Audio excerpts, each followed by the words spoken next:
नीमच से सांवरिया से दरबार मनफिया तक निकलने वाली वार्षिक पदयात्रा को लेकर सभी तैयारियां पूरी कर ली गई हैं। ये पदयात्रा कल 4 फरवरी को सुबह 8:30 पर नीमच के लायंस पार्क चौराहे से प्रारंभ होगी। करीब 90 किलोमीटर लंबी यह पदयात्रा श्रद्धालुओं की भक्ति, अनुशासन और आस्था का प्रतीक मानी जाती है। आयोजकों के अनुसार इस वर्ष भी यात्रा के लिए किसी प्रकार का पंजीयन अनिवार्य नहीं रखा गया है। यात्रा मार्ग में श्रद्धालुओं की सुविधा का विशेष ध्यान रखा गया है। हर 2 किलोमीटर की दूरी पर जलपान की व्यवस्था की जाएगी। इसके साथ ही एक अतिरिक्त वाहन पूरे मार्ग में साथ चलेगा, जिससे थकान या अस्वस्थता महसूस करने वाले यात्रियों को आगे तक पहुंचाया जा सके। रात्रि विश्राम जानकारी। नीमच से शुरू होने वाली यह पदयात्रा 4 फरवरी की रात राजस्थान के निम्बाहेड़ा कृषि उपज मंडी परिसर में रात्रि विश्राम करेगी। यहाँ श्रद्धालुओं के भोजन, ठहरने और भजन संध्या की संपूर्ण व्यवस्था की गई है। अगले दिन 5 फरवरी को यात्रा पुनः प्रारंभ होकर दोपहर तक मनफिया स्थित सांवरिया सेठ धाम पहुंचेगी, जहां श्रद्धालुओं के लिए विशाल भंडारे का आयोजन किया जाएगा। श्रद्धा और सेवा का ये संगम हर वर्ष हजारों भक्तों को सांवरिया सेठ के दरबार तक पहुंचाता है। Reporter News Plus India 214 chief editor Mazhar Chaudhary. बहुत जोर शोर से भक्तजन लगे हुए हैं। भक्त मंडल की तरफ से यात्रा निकाली जा रही है। इसको सब मिलकर दिव्य रूप देंगे। कितने समय से जो इसको लेकर तैयारी यहाँ पर चल रही है? तैयारी तो 5-7-10 रोज से लगे हुए हैं, पर पिछले साल यात्रा अच्छी सफलतापूर्वक रही थी, तो उस टाइम से प्लानिंग बन गई थी कि नए साल में यात्रा वापस जोर शोर से निकाली जाएगी। और पहले जो पूर्ति नहीं कर पाए थे जिन चीज़ों की, वो इस साल कोशिश कर रहे हैं कि अच्छे से उसको मेंटेन करें। और मेडिकल टीम भी लगी हुई है अच्छे से। लवकुश जी नागदा अपनी टीम के साथ जोर शोर से। सेवात्मक यात्रा है, और तो क्या उसमें कोई धर्म के प्रति लोग लगे रहें। धर्म की जय हो, जो दृढ़ राखे धर्म को ताई राखे करतार वाले भाव से चलते हैं। कि सांवरिया भक्त मंडल, जो कि हमारे क्षेत्र के प्रमुख समाज सेवी अशोक जी अरोड़ा, उनके सुपुत्र अरुल जी अरोड़ा, इनके सानिध्य में ये लगातार दूसरा वर्ष है कि नीमच से सांवरिया जी तक जो है पैदल यात्रा का जो आयोजन किया जा रहा है।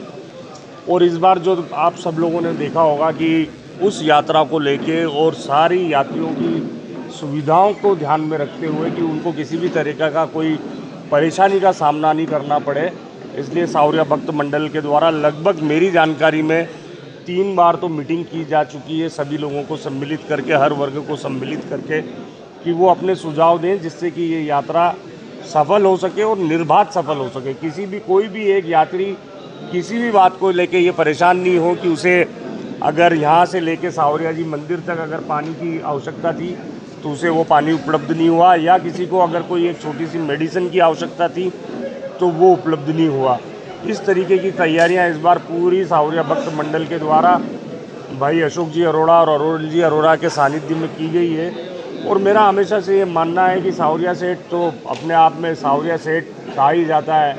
इस सेठों के सेठ सांवरिया सेठ, जिनके लिए यात्रा हो रही है, जिनके नाम से यात्रा हो रही है, और जो यात्रा करवा रहे हैं, जो इस यात्रा के आयोजक हैं, प्रायोजक हैं, वो मैंने देखा धार्मिक कार्यों में हमेशा हमारी और एक आमजन की जो सोच है उससे बढ़ चढ़ के वो व्यवस्था हमेशा से करते आए हैं और करते रहें।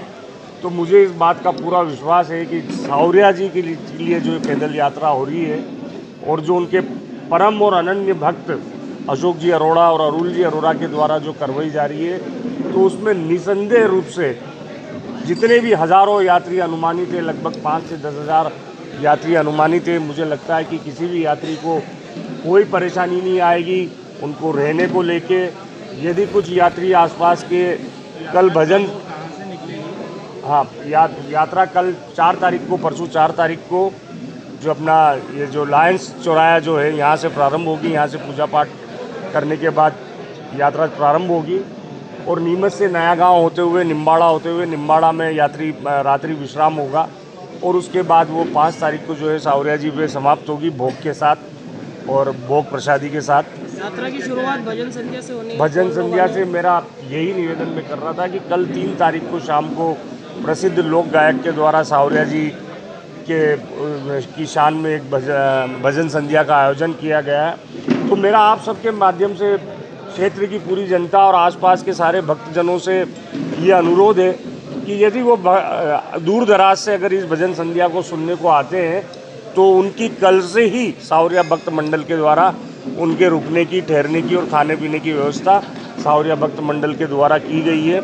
इसलिए मैं आपके माध्यम से क्षेत्र की समस्त जनता और सावरिया जी के सारे भक्तों से निवेदन करता हूं कि वो अधिक से अधिक संख्या में पधारें और इस भजन संध्या का भी लाभ लें और रात्रि विश्राम यहीं करें और भक्ति भाव का आनंद लें।